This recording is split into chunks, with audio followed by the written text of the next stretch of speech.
கிறிஸ்துவுக்குள் மிகவும் பிரியமான என் அன்பு சகோதர சகோதரிகளே, இன்றைக்கும் கிறிஸ்து இயேசுவை கவனித்து பாருங்கள் என்கிற தலைப்பிலே நான் உலகத்திற்கு ஒளியாய் இருக்கிறேன் என்று சொன்ன இயேசு, நீங்கள் உலகத்திற்கு வெளிச்சமாய் இருக்கிறீர்கள் என்று சொன்னதை கவனித்து பார்க்க அழைக்கப்படுகிறோம்.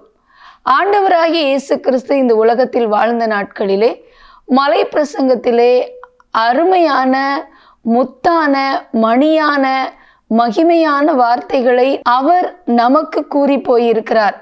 அந்த வார்த்தைகளில் ஒன்றுதான், நீங்கள் உலகத்திற்கு வெளிச்சமாய் இருக்கிறீர்கள்.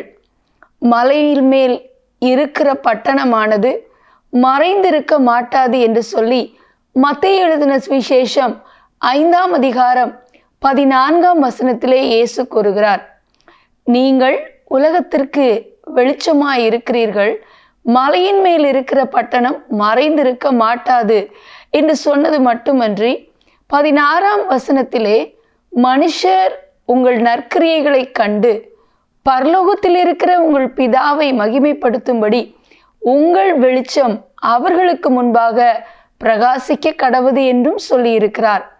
என் அன்பு தேவனுடைய பிள்ளைகளே, இயேசு கிறிஸ்துவாகிய மெய்யான ஒளி நமக்குள் வந்துவிட்ட பிறகு நம்மில் இருக்கிற வெளிச்சம் மற்றவர்களுக்கு பிரகாசிக்க வேண்டும், மற்றவர்களை பிரகாசிக்க செய்ய வேண்டும்.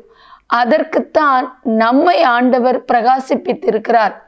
அதை நாம் ஒவ்வொருவரும் அறிந்து கொள்ள வேண்டும், உணர்ந்து கொள்ள வேண்டும். என் அன்பு தேவனுடைய பிள்ளைகளே, அறிவியலின் கூற்றின்படி சூரியனிடத்தில் இருந்து நிலவு பகல் முழுவதும் ஒளியை பெற்றுக்கொண்டு இரவு பிரகாசிக்கிறது என்று சொல்லப்படுகிறது. அதே போலத்தான் இயேசு கிறிஸ்துவாகிய ஒளியினிடத்திலிருந்து நாம் ஒளியை பெற்றுக்கொண்டு அவருடைய ஒளியை நாம் மற்றவர்களுக்கு பிரகாசிப்பிக்க செய்ய கர்த்தர் நம்மை பிரகாசிப்பிக்க செய்திருக்கிறார். அவரிடத்திலிருந்து நாம் பெற்றுக்கொண்ட ஒளி மூலமாக மற்றவர்களை பிரகாசிக்க செய்யதான் கர்த்தர் நம்மை தெரிந்தெடுத்திருக்கிறார். ஆகவே என் அன்பு தேவனுடைய பிள்ளைகளே, அந்த உணர்வு நமக்குள்ளே இருக்க வேண்டும். யோவான் 1ஆம் அதிகாரம் 9ஆம் வசனம் இவ்வாறாக கூறுகிறது, உலகத்தில் வந்து எந்த மனுஷனையும் பிரகாசிப்பிக்கிற ஒளி அந்த மெய்யான ஒளி. ஆகவே அந்த மெய்யான ஒளியை கண்ட நாம் மற்றவர்களையும் அந்த ஒளிக்குள் அடைத்து வர வேண்டும். இன்றைக்கு மெய்யான ஒளியை தேடி கோடிக்கணக்கான ஜனங்கள் உலகமெங்கிலும் காடு மலை நகரம் என்று சொல்லி ஓடிக்கொண்டிருக்கிறார்கள். அவர்கள் எல்லாம் மெய்யான ஒளியினிடத்திற்கு திரும்ப நாம் வெளிச்சமாய் இருக்க அழைக்கப்படுகிறோம். உலகத்திற்கு வெளிச்சமாய் இருக்க அழைக்கப்படுகிறோம்.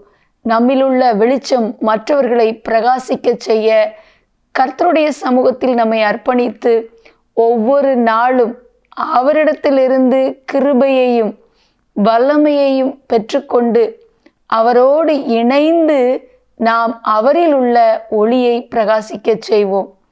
ஆகவே அந்த சிந்தையோடு இயேசுவை நோக்கி பார்த்து, உம்மை போல என்னை மாற்ற அர்ப்பணிக்கிறேன், உம்மிலுள்ள ஒளி எனக்குள் கடந்து வந்து எனக்குள் இருக்கிற பிரகாசம் மற்றவர்களை பிரகாசிக்க செய்ய அர்ப்பணிக்கிறேன் என்று சொல்லி ஜெபிப்போமா? எங்கள் அன்பின் பரலோக பிதாவே, ஆசீர்வதிக்கப்பட்ட இந்த நாளிலும் தகப்பனே, எங்களில் உள்ள வெளிச்சம் மற்றவர்களுக்குள் சென்று பிரகாசத்தை உண்டு பண்ணும்படியாக எங்களை உலகத்திற்கு வெளிச்சமாய் இருக்கிறீர்கள் என்று சொன்னீரே. நீர் மெய்யான ஒளியாக இந்த உலகத்திற்கு கடந்து வந்து உலகத்தில் வந்து எந்த மனுஷனையும் பிரகாசிக்க செய்கிறீர் என்பதை நாங்கள் அறிந்திருக்கிறோமே. அந்த வார்த்தையின்படி மெய்யான ஒளியை பெற்றுக்கொள்ளாத, மெய்யான ஒளியை அறிந்து கொள்ளாத, கண்டுபிடிக்க முடியாமல் ஓடிக்கொண்டிருக்கிற ஒவ்வொருவரும் உம்மால் பிரகாசிப்பிக்கப்பட நாங்கள் ஜெபிக்கிறோம். அதே போல உம்முடைய மெய்யான ஒளியை கண்டு உம்முடைய பிரகாசத்தை அடைந்திருக்கிற நாங்கள் மற்றவர்களையும் பிரகாசிக்க செய்ய, நாங்கள் உலகத்திற்கு வெளிச்சமாயிருக்க எங்களுக்கு கிருபை தாங்க. இயேசுவின் நாமத்தில் பிதாவே, ஆமேன். என் அன்பு தேவனுடைய பிள்ளைகளே, கிறிஸ்து இயேசுவை கவனித்து பார்த்து அவரில் இருக்கிற பிரகாசம் நமக்குள்ளே கடந்து வந்து நாமும் உலகத்திற்கு வெளிச்சமாய் இருக்க சொன்ன இயேசுவை கவனித்து பார்த்து அவரை போல மாற அர்ப்பணிப்போம். கர்த்தர் உங்களை ஆசீர்வதிப்பாராக. ஆமேன்.